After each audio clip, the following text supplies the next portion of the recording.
दुनिया में करीब 100 करोड़ हिंदू हैं और मोस्टली लोग ये समझते हैं कि पूजा पाठ मंदिर जाना ही इसका मूल आधार है। दूसरे धर्म के लोग भी इसके बारे में यही समझते हैं, पर जो असली हिंदू होगा ना, असली सनातनी होगा, जो इसकी साइंस को जानता होगा, वो ऐसा बिल्कुल नहीं कहेगा। इसकी साइंस क्या है वो मैं इस वीडियो में आपको बताऊंगा।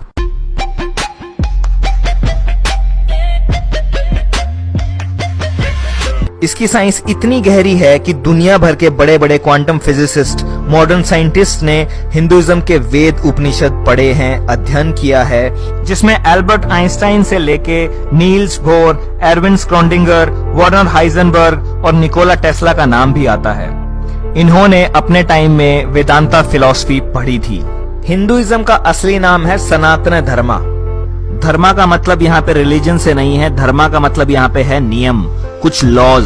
उन लॉज के बारे में बात कर रहा है जो फिजिकल नहीं है, बट उनके हिसाब से सबकी लाइफ गवर्न होती है। हिंदुइज्म तो नाम इसलिए पड़ गया क्योंकि ये दुनिया की सबसे पुरानी सभ्यता से शुरू हुआ था, इंडस वैली सिविलाइजेशन, सिंधु घाटी सभ्यता, जो कि एक नदी के किनारे थी जिसका नाम था सिंधु नदी। और क्योंकि यहाँ रहने वाले लोग हिमालय और इंदु सागर, इंडियन ओशन के बीच में जो लोग रहते थे, उनको बाहर वाले लोगों ने हिंदू बोलना शुरू कर दिया, तो वहां से नाम पड़ गया हिंदुइज्म।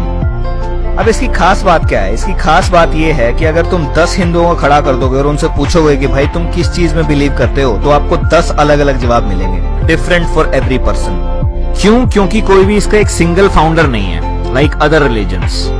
इसमें कुछ लोग किसी चीज में मानते हैं, कुछ लोग किसी चीज में मानते हैं, डिफरेंट कल्चर्स हैं, ज्योग्राफिकल लोकेशंस के हिसाब से भी ये डिफर करता है। इस सब के बावजूद भी हिंदुइज्म में एक कॉमन विचारधारा है और वो बड़े ही ब्यूटीफुल तरीके से 3 चीजों को समझाती है। गॉड कौन है, इंडिविजुअल कौन है और ये वर्ल्ड क्या है। तो वो ऐसे है कि एक ब्राह्मण होता है, ब्राह्मण, इसको जाति वाला ब्राह्मण मत समझना, वो अलग है, वो कास्ट है। और ब्रह्मा भी मत समझना, क्रिएटर, वो भी अलग है, BRAHMAN। एक ब्राह्मण होता है, ऑल परवेडिंग एनर्जी, जो सब कुछ है, वहीं से शुरुआत है और वहीं से अंत है। वो ना कभी आया और ना कभी गया, वो हमेशा है। ट्रू रियलिटी ऑफ थिंग्स, ये शेपलेस है, बॉडीलेस है, जेंडरलेस है, कलरलेस है। It can not be described, it can only be experienced. तो ये है ब्राह्मण, परमात्मन। अब इस ब्राह्मण की इटर्निटी को समझने के लिए एक श्लोक है संस्कृत में, ओम पूर्णमदम पूर्णमिदम पूर्णात् पूर्णम उदच्यते पूर्णस्य पूर्णमादाय पूर्णमेवावशिष्यते।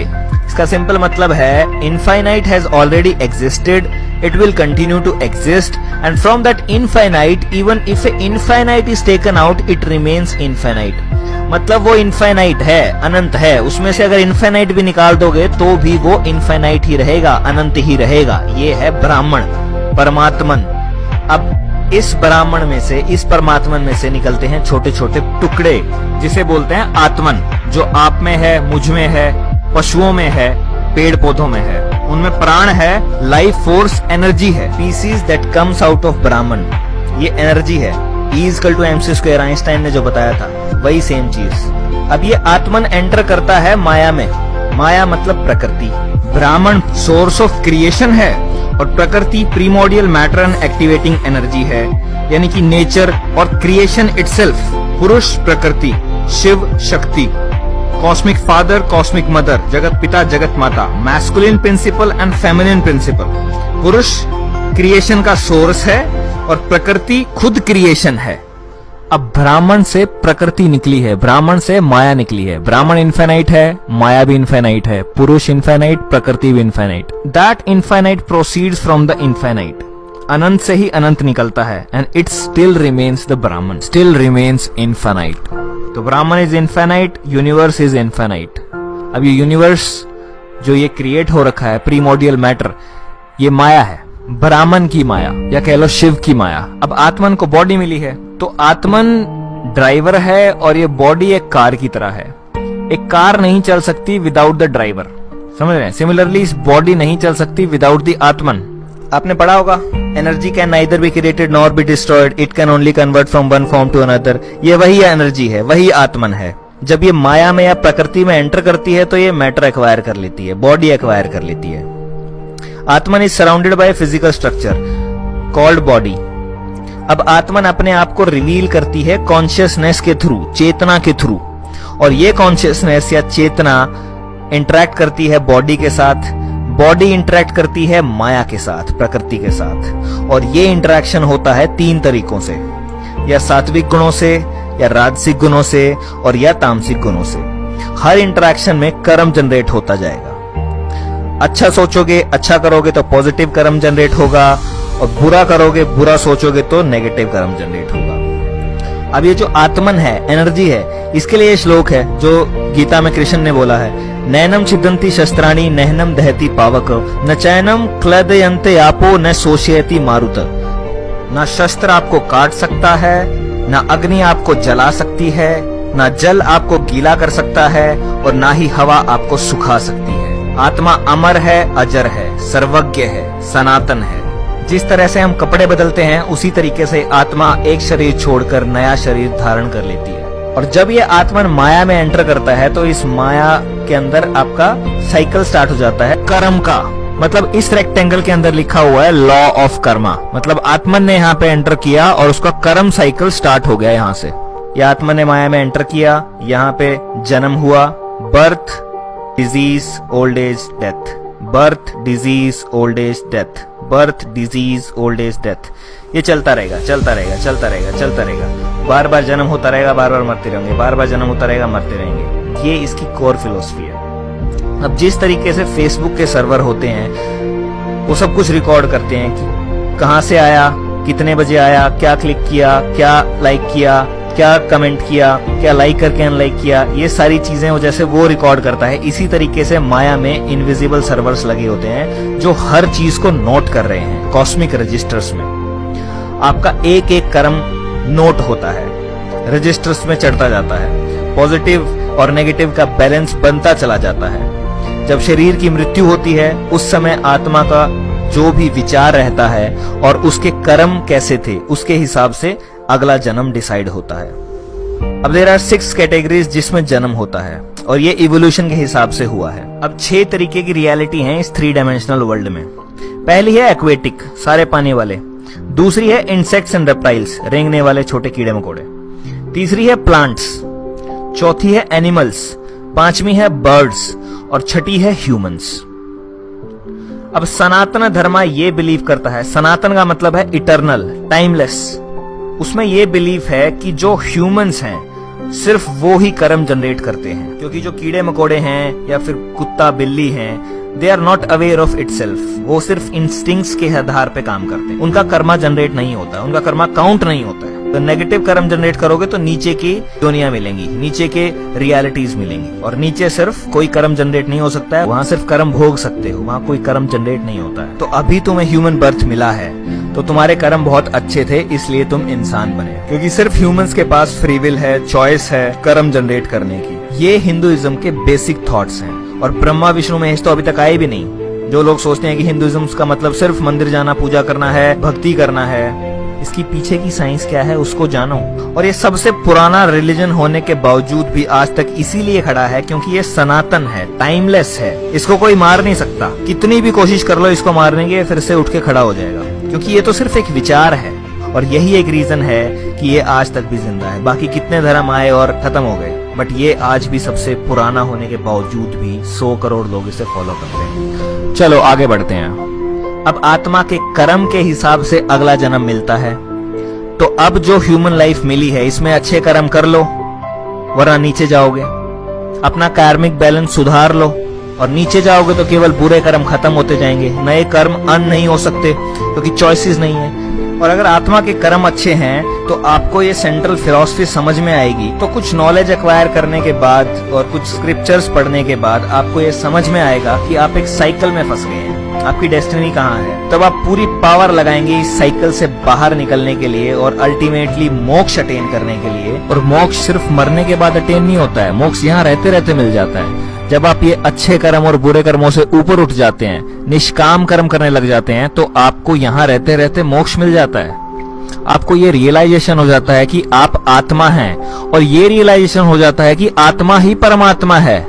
अद्वैत वेदांता के अकॉर्डिंग तत्त्वम असि, दैट दो आर्ट, मतलब आत्मन इज ब्राह्मण, आत्मा ही परमात्मा है, उसी का हिस्सा तो है, वही तो है। और मोक्ष अगर मिल गया तो आप वापस चले जाएंगे ब्राह्मण के पास, जहां से आप आए थे, परमात्मन के पास, which is the reality of all human beings. But हर कोई इस चीज के लिए अवेयर नहीं हो सकता। जो अवेयर नहीं हो सकता उनके लिए endless cycle of birth death चलता रहेगा। अब ये क्यों हो रहा है? बिकॉज दिस संसार, this world is a Maya, temporary material reality which confuses आत्मन। ये माया आत्मा को कंफ्यूज कर देती है, और ये टेम्परेरी मटेरियल रियलिटी है, ये सच्चाई नहीं है। माया का मतलब है दैट विच इज नॉट, जो है ही नहीं। और जो लोग इसे नहीं समझ पाते वो राजसिक और तामसिक कर्मों में बंध जाते हैं और अल्टीमेटली कोई मुक्ति नहीं मिलती उन्हें। अब एक तरफ तो ये चल रहा है, दूसरी तरफ ये यूनिवर्स खुद से क्रिएट होता है, नर्चर होता है और डिस्ट्रॉय होता है। This has been discovered by 21st century scientist. Big bang, universe expansion and then big crunch. But ये नॉलेज तो हिंदुओं ने 10,000 साल पहले निकाल दी थी कि यूनिवर्स क्रिएट होगा, एक्सपैंड होगा और अल्टीमेटली डिस्ट्रॉय हो जाएगा, अगेन क्रिएट होगा, एक्सपैंड होगा और अल्टीमेटली कोलैप्स हो जाएगा। माया हिस्सा है इस यूनिवर्स के बनने, बढ़ने और बिगड़ने का। संसार, माया, जो इस ब्रह्मांड के अंदर है, वो 4 साइकिल्स के अंदर चल रहा है। सतयुग, त्रेता युग, द्वापर युग, कलयुग, जिसकी रेशो 4:3:2:1 की है, कि जितना टाइम कलयुग का लगेगा उससे 4 गुना सतयुग का होगा, 3 गुना त्रेता का होगा और 2 गुना द्वापर का होगा।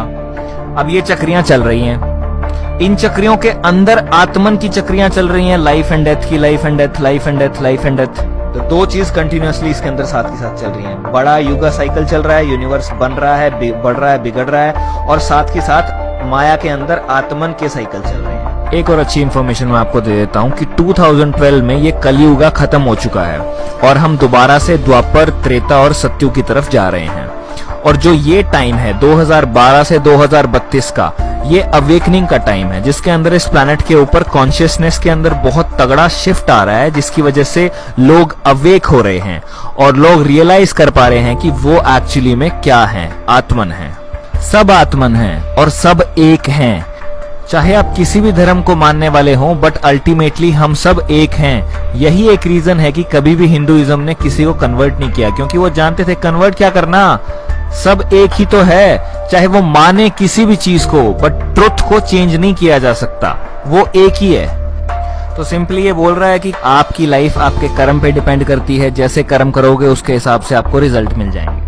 अब इस कंसेप्ट के सिमिलर टर्म्स पे एक मूवी बनी है जिसका नाम है मैट्रिक्स, जिसने इस रियलिटी को ही क्वेश्चन कर दिया कि रियल क्या है, जिसके अंदर नियो, जिसका मतलब है वन, NEO, मॉर्फियस नियो को यही समझा रहा है पूरी मूवी में कि तुम एक एंडलेस साइकिल के अंदर फंस गए हो, तुम मैट्रिक्स में फंस गए हो, माया में फंस गए हो और इस साइकिल से निकलना है। तो जब नियो एनलाइटनमेंट अचीव करता है, वो गोलियों को रोक देता है अपनी तरफ आते हुए, सब कुछ कर देता है। वो पता नहीं ऐसी ऐसी चीजें कर सकता है जो ह्यूमनली पॉसिबल ही नहीं है, जो या तो कृष्णा ने अपने टाइम में की थी या राम ने अपने टाइम में की थी। और इस कंसेप्ट को समझने के बाद जब आप वो मैट्रिक्स मूवी देखेंगे तो आपको और क्लियरली समझ में आएगा कि ये कंसेप्ट भी और वो मूवी भी। तो एक संस्कृत में सेइंग है, ब्राह्मण सत्य जगत मिथ्या, मीन्स ब्राह्मण is real and this world which you experience through your senses is just myth. तो जिस दिन आपको ये आत्मा का बोध हो गया, उस दिन आपको मोक्ष अटेन हो गया, आपके ये सारे के सारे भ्रम टूट जाएंगे और आप समझ जाओगे कि आपके अंदर ही है वो ब्राह्मण, आपके अंदर ही है वो परमात्मा। अहम ब्रह्मास्मि जो सिखाया जाता है वो यही है कि तुम ही हो ब्राह्मण, तुम्हारे अंदर ही है सब कुछ। उसे कहां बाहर ढूंढ रहे हो, बाहर नहीं मिलेगा, वो अंदर ही मिलेगा। तो इसकी समरी क्या है? इसकी समरी है that you are a spiritual being having a temporary human experience here on earth. मतलब आप एक स्पिरिचुअल बीइंग हैं और टेम्परेरली इस धरती पे एक इंसानी रूप में अपने जीवन को जी रहे हैं। आप किसी रेस के नहीं हो, किसी देश के नहीं हो, किसी भेष के नहीं हो, you are just a part of that Brahman. अब मैं चाहता हूं कि आप हर किसी को जगाएं, हर किसी के साथ इस वीडियो को शेयर करें। और आपको क्या लगता है इस वीडियो के बारे में और इस फिलॉसफी के बारे में, प्लीज कमेंट करके मुझे बताएं। अगर किसी चीज पे आपको डाउट है तो मैंने डिस्क्रिप्शन में लिंक दिए हैं, आप उन पे जाके फर्दर रिसर्च कर सकते हैं। अगर ये वीडियो आपको पसंद आई है तो प्लीज इसे लाइक करें, चैनल को सब्सक्राइब करना बिल्कुल मत भूलें, क्योंकि मैं सिमिलर टाइप का कंटेंट इस चैनल पे लाता रहूंगा। और सोए हुए लोगों को जगाता रहूंगा।